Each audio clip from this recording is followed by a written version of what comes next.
I'm Luke from Little Big Things, and today is day 44 of our Read the Bible in a Year plan. Have you ever lost your cool in a moment of frustration and immediately regretted it? I know I have, and today we're going to read a story about one of the greatest leaders in the Bible who made a costly mistake in a moment of anger. It was a pressure cooker moment that will teach us lessons if we let it. Once again, we're going to see firsthand how the Bible is still alive today. Numbers chapter 17. The Lord said to Moses, "Speak to the Israelites and get 12 staffs from them, one from the leader of each of their ancestral tribes. Write the name of each man on his staff. On the staff of Levi, write Aaron's name, for there must be one staff for the head of each ancestral tribe. Place them in the tent of meeting in front of the ark of the covenant law, where I meet with you. The staff belonging to the man I choose will sprout, and I will rid myself of this constant grumbling against you by the Israelites." So Moses spoke to the Israelites, and their leaders gave him 12 staffs, one for the leader of each of their ancestral tribes, and Aaron's staff was among them. Moses placed the staffs before the Lord in the tent of the covenant law. The next day, Moses entered the tent and saw that Aaron's staff, which represented the tribe of Levi, had not only sprouted but had budded, blossomed, and produced almonds. Then Moses brought out all the staffs from the Lord's presence to all the Israelites. They looked at them, and each of the leaders took his own staff. The Lord said to Moses, "Put back Aaron's staff in front of the ark of the covenant law, to be kept as a sign to the rebellious. This will put an end to their grumbling against me, so that they will not die." Moses did just as the Lord commanded him. The Israelites said to Moses, "We will die. We are lost. We are all lost. Anyone who even comes near the tabernacle of the Lord will die. Are we all going to die?" Numbers chapter 18. The Lord said to Aaron, "You, your sons, and your family are to bear the responsibility for offenses connected with the sanctuary, and you and your sons alone are to bear the responsibility for offenses connected with the priesthood. Bring your fellow Levites from your ancestral tribe to join you and assist you when you and your sons minister before the tent of the covenant law. They are to be responsible to you and are to perform all the duties of the tent, but they must not go near the furnishings of the sanctuary or the altar. Otherwise, both they and you will die. They are to join you and be responsible for the care of the tent of meeting, all the work at the tent, and no one else may come near where you are. You are to be responsible for the care of the sanctuary and the altar, so that my wrath will not fall on the Israelites again. I myself have selected your fellow Levites from among the Israelites as a gift to you, dedicated to the Lord to do the work at the tent of meeting. But only you and your sons may serve as priests in connection with everything at the altar and inside the curtain. I am giving you the service of the priesthood as a gift. Anyone else who comes near the sanctuary is to be put to death." Then the Lord said to Aaron, "I myself have put you in charge of the offerings presented to me. All the holy offerings the Israelites give me, I give to you and your sons as your portion, your perpetual share. You are to have the part of the most holy offerings that is kept from the fire. From all the gifts they bring me as most holy offerings, whether grain or sin or guilt offerings, that part belongs to you and your sons. Eat it as something most holy. Every male shall eat it. You must regard it as holy. This also is yours, whatever is set aside from the gifts of all the wave offerings of the Israelites. I give this to you and your sons and daughters as your perpetual share. Everyone in your household who is ceremonially clean may eat it. I give you all the finest olive oil and all the finest new wine and grain they give the Lord as their first fruits of the harvest. All the land's first fruits that they bring to the Lord will be yours. Everyone in your household who is ceremonially clean may eat it. Everything in Israel that is devoted to the Lord is yours. The first offspring of every womb, both human and animal, that is offered to the Lord is yours. But you must redeem every firstborn son and every firstborn male of unclean animals. When they are a month old, you must redeem them at the redemption price set at 5 shekels of silver, according to the sanctuary shekel, which weighs 20 gerahs. But you must not redeem the firstborn of a cow, a sheep, or a goat. They are holy. splash their blood against the altar, and burn their fat as a food offering, an aroma pleasing to the Lord. Their meat is to be yours, just as the breast of the wave offering and the right thigh are yours. Whatever is set aside from the holy offerings the Israelites present to the Lord, I give to you and your sons and daughters as your perpetual share. It is an everlasting covenant of salt before the Lord for both you and your offspring. The Lord said to Aaron, You will have no inheritance in their land, nor will you have any share among them. I am your share and your inheritance among the Israelites. I give to the Levites all the tithes in Israel as their inheritance in return for the work they do while serving at the tent of meeting. From now on, the Israelites must not go near the tent of meeting, or they will bear the consequences of their sin and will die. It is the Levites who are to do the work at the tent of meeting and bear the responsibility for any offenses they commit against it. This is a lasting ordinance for the generations to come. They will receive no inheritance among the Israelites. Instead, I give to the Levites as their inheritance the tithes that the Israelites present as an offering to the Lord. That is why I said concerning them, they will have no inheritance among the Israelites. The Lord said to Moses, Speak to the Levites and say to them, When you receive from the Israelites the tithe that I give you as your inheritance, you must present a tenth of that tithe as the Lord's offering. Your offering will be reckoned to you as grain from the threshing floor or juice from the winepress. In this way, you will also present an offering to the Lord from all the tithes you receive from the Israelites. From these tithes you must give the Lord's portion to Aaron the priest. You must present as the Lord's portion the best and holiest part of everything given to you. Say to the Levites, When you present the best part, it will be reckoned to you as the product of the threshing floor or the winepress. You and your households may eat the rest of it anywhere, for it is your wages for your work at the tent of meeting. By presenting the best part of it, you will not be guilty in this matter. Then you will not defile the holy offerings of the Israelites, and you will not die. Numbers chapter 19. The Lord said to Moses and Aaron, This is a requirement of the law that the Lord has commanded. Tell the Israelites to bring you a red heifer without defect or blemish, and that has never been under a yoke. Give it to Eleazar the priest. It is to be taken outside the camp and slaughtered in his presence. Then Eleazar the priest is to take some of its blood on his finger and sprinkle it 7 times toward the front of the tent of meeting. While he watches, the heifer is to be burned, its hide, flesh, blood, and intestines. The priest is to take some cedar wood, hyssop, and scarlet wool and throw them onto the burning heifer. After that, the priest must wash his clothes and bathe himself with water. He may then come into the camp, but he will be ceremonially unclean till evening. The man who burns it must also wash his clothes and bathe with water, and he too will be unclean till evening. A man who is clean shall gather up the ashes of the heifer and put them in a ceremonially clean place outside the camp. They are to be kept by the Israelite community for use in the water of cleansing. It is for purification from sin. The man who gathers up the ashes of the heifer must also wash his clothes, and he too will be unclean till evening. This will be a lasting ordinance for both the Israelites and for the foreigners residing among them. Whoever touches a human corpse will be unclean for 7 days. They must purify themselves with the water on the 3rd day and on the 7th day. Then they will be clean. But if they do not purify themselves on the 3rd and 7th days, they will not be clean. If they fail to purify themselves after touching a human corpse, they defile the Lord's tabernacle. They must be cut off from Israel. Because the water of cleansing has not been sprinkled on them, they are unclean. Their uncleanness remains on them. This is the law that applies when a person dies in a tent. Anyone who enters the tent and anyone who is in it will be unclean for 7 days.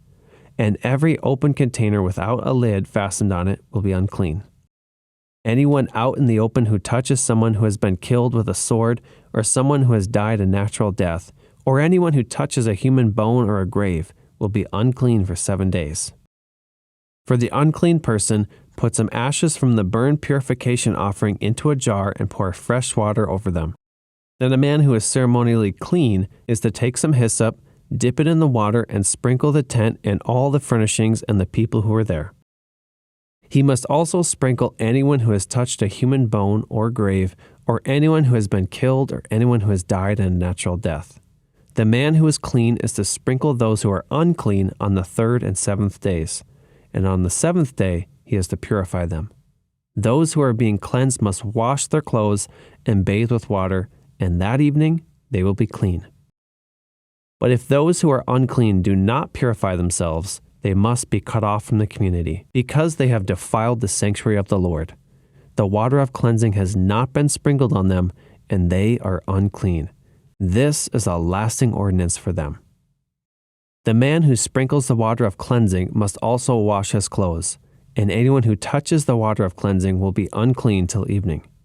Anything that an unclean person touches becomes unclean, and anyone who touches it becomes unclean till evening. Numbers chapter 20. In the first month, the whole Israelite community arrived at the desert of Zin, and they stayed at Kadesh. There, Miriam died and was buried. Now there was no water for the community, and the people gathered in opposition to Moses and Aaron. They quarreled with Moses and said, "If only we had died when our brothers fell dead before the Lord. Why did you bring the Lord's community into this wilderness, that we and our livestock should die here? Why did you bring us up out of Egypt to this terrible place? It has no grain or figs, grapevines or pomegranates, and there is no water to drink." Moses and Aaron went from the assembly to the entrance to the tent of meeting and fell face down, and the glory of the Lord appeared to them. The Lord said to Moses, "Take the staff, and you and your brother Aaron gather the assembly together. Speak to that rock before their eyes, and it will pour out its water. You will bring water out of the rock for the community so they and their livestock can drink." So Moses took the staff from the Lord's presence, just as he commanded him. He and Aaron gathered the assembly together in front of the rock, and Moses said to them, "Listen, you rebels, must we bring you water out of this rock?" Then Moses raised his arm and struck the rock twice with his staff. Water gushed out, and the community and their livestock drank. But the Lord said to Moses and Aaron, "Because you did not trust in me enough to honor me as holy in the sight of the Israelites, you will not bring this community into the land I give them." These were the waters of Meribah, where the Israelites quarreled with the Lord and where he was proved holy among them. Moses sent messengers from Kadesh to the king of Edom, saying, "This is what your brother Israel says. You know about all the hardships that have come on us. Our ancestors went down into Egypt, and we lived there many years. The Egyptians mistreated us and our ancestors. But when we cried out to the Lord, he heard our cry and sent an angel and brought us out of Egypt. Now we are here at Kadesh, a town on the edge of your territory. Please let us pass through your country. We will not go through any field or vineyard or drink water from any well. We will travel along the king's highway and not turn to the right or to the left until we have passed through your territory." But Edom answered, "You may not pass through here. If you try, we will march out and attack you with the sword." The Israelites replied, "We will go along the main road, and if we or our livestock drink any of your water, we will pay for it. We only want to pass through on foot, nothing else." Again they answered, "You may not pass through." Then Edom came out against them with a large and powerful army. Since Edom refused to let them go through their territory, Israel turned away from them. The whole Israelite community set out from Kadesh and came to Mount Hor. At Mount Hor, near the border of Edom, the Lord said to Moses and Aaron, "Aaron will be gathered to his people. He will not enter the land I give to the Israelites, because both of you rebelled against my command at the waters of Meribah. Get Aaron and his son Eleazar and take them up Mount Hor. Remove Aaron's garments and put them on his son Eleazar, for Aaron will be gathered to his people. He will die there." Moses did as the Lord commanded. They went up Mount Hor in the sight of the whole community. Moses removed Aaron's garments and put them on his son Eleazar, and Aaron died there on top of the mountain. Then Moses and Eleazar came down from the mountain, and when the whole community learned that Aaron had died, all the Israelites mourned for him 30 days. Isn't it amazing how God can teach us through the mistakes of others?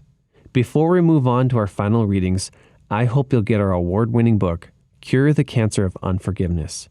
Just as Moses struggled with anger and its consequences, this book can help you break free from the burden of resentment and offense. Visit curethecancer.org and discover the healing power of forgiveness right now. And for now, let's return to our final readings for today. 1 Corinthians 10, verses 6 through 13. Now these things occurred as examples to keep us from setting our hearts on evil things as they did. Do not be idolaters, as some of them were, as it is written, the people sat down to eat and drink and got up to indulge in revelry. We should not commit sexual immorality as some of them did, and in one day 23,000 of them died. We should not test Christ as some of them did, and they were killed by snakes. And do not grumble as some of them did, and were killed by the destroying angel. Psalm 106, verses 32 and 33. By the waters of Meribah, the Israelites angered the Lord, and trouble came to Moses because of them. For they rebelled against the Spirit of God, and rash words came from Moses' lips. You know, very few people like complainers. Or how about whiners? Instead, imagine leading a group of constantly complaining people through a dry and barren desert. And they're all looking to you to provide water. That's the pressure cooker situation Moses found himself in. In Numbers, we saw how the Israelites were grumbling once again about the lack of water. God told Moses to speak to a rock and water would come out. But Moses, frustrated beyond measure, strikes the rock twice instead. Water comes out, but Moses pays a heavy price for his disobedience and anger when he's told he won't enter the promised land. But here's where it gets personal. In Corinthians, Paul looks back on this and warns us. These things happened to them as examples and were written down as warnings for us. He's saying, learn from their mistakes. Psalm 106 captures this moment concisely. By the waters of Meribah, they angered the Lord, and trouble came to Moses because of them. For they rebelled against the Spirit of God, and rash words came from Moses' lips. I think when the Bible mentions something 3 times, we should probably pay attention. And today we saw how Moses himself, a spiritual giant, still stumbled. But more importantly, we are being warned about the dangers of our own unchecked anger. And that is why we need to trust God even when we're at our wits' end. As my dad used to say, we can either learn the hard way or the easy way. And today we get the chance to learn from Moses' hard mistake. Perhaps this might be the nudge we need, the little reminder from God to stop and look closely at how we handle tough situations. Or perhaps today's message can be our inspiration, our first step as we apologize for words spoken in anger. Let me pray for your day. God, as we're thinking about the people and the situations where we have struggled to keep our anger in check, to be patient and to not blurt things out, help us to apologize. Help us to be humble. Help us, more importantly, to forgive those people that owe us a debt. They owe us something and we're thinking about it all the time. Help us to come to you, God, for healing and forgiveness. In Jesus' name, amen. Tomorrow, we're going to read about the bronze serpent and what that has to do with John 3:16. Please share your thoughts in the comments, and if you're ready to continue this adventure through the rest of the Bible, hit that subscribe button, and God bless you. I'll see you tomorrow for day 45.